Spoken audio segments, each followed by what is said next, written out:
Comencen en la fossa 112 de Paterna els treballs d'exhumació de prop d'un centenar d'afusejats pel franquisme en la Guerra Civil, unes excavacions financiades per la Diputació de València. Nosaltres tenim previst que quan acabi la legislatura volem tindre exhumats entre un 15 i un 20% de les coses que n'hi ha soterrats al cementeri de Paterna.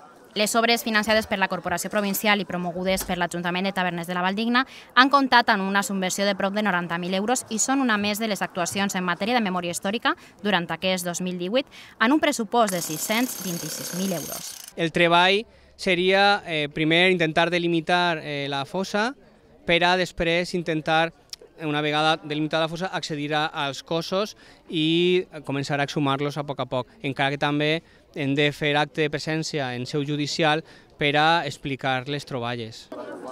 Una vegada finalitzats els treballs de camp, s'enviaran les mostres a Madrid per a estudiar les restes i signes de violència. Després es compararan les mostres d'ADN de les víctimes per a ser retornades als seus familiars.